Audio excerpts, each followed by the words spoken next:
King Kong fighting evil monsters on a massive island set in the Vietnam War sounds like a fantastic idea, but can they pull off this premise? Let's find out in the review.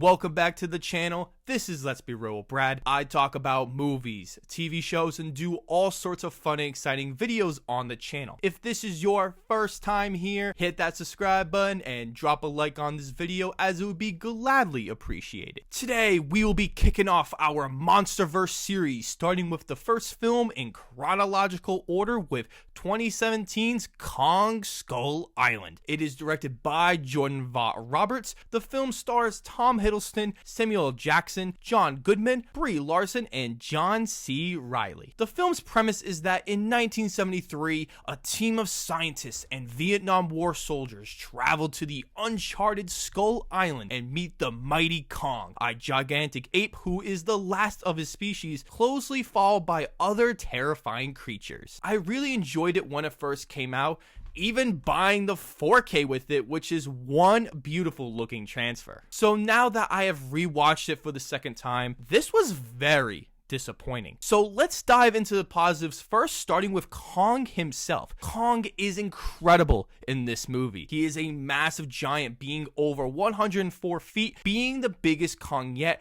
in which he was 25 feet in Peter Jackson's version. Kong is in the movie a lot, which was the biggest surprise when I first watched it. He has a ton of incredible action scenes along with great dramatic moments that made this movie so exciting and fun to watch. The visual effects are truly outstanding in this. I mean, just look at Kong. He looks amazing. All the different hairs that feel so authentic, and how he gets random disgusting things stuck in his hair during his fights all look so amazing. The scroll crawlers were nasty and disgusting looking, at times even terrifying to look at. The cinematography is also great, as I really love the look of this movie. It always looks great, especially during the nighttime scenes and the third act that was cinematic perfection. It does have that 70s look to it, like we would see out of historical footage during the Vietnam War. The production design is also great, with shooting on location really gave it its authentic feel. The team created this Skull Island to be a dark and scary place with so many different areas on the island that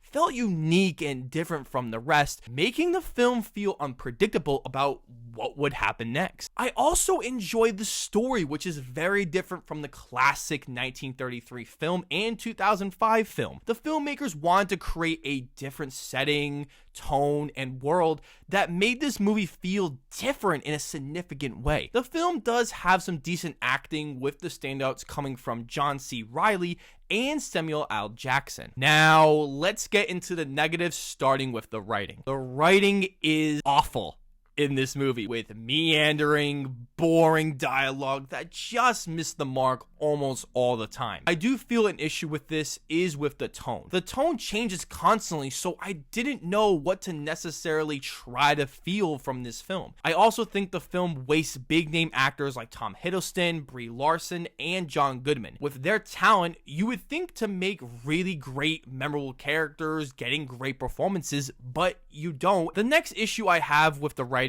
is the characters. All these characters are dull, boring, and completely uninteresting. I feel like half of these characters should have died or been taken out of the film. One of the worst aspects is the technical aspects. Directing is quite mediocre and very bland for this massive blockbuster monster film. This was Jordan Vogt-Roberts' second film, with the first film being a small indie film, so you can really tell he was struggling with this film's scope, which I won't entirely blame him, for all these types of films are extremely hard to put together. The editing, on the other hand, is altogether inexcusable. It is so distractingly bad that you cannot help seeing it. Most of the shots look plastered together, not having any natural flow or fluency to the film. The last negative is that this film is pretty dull when it's focusing on the human characters. Since we don't really know who they are and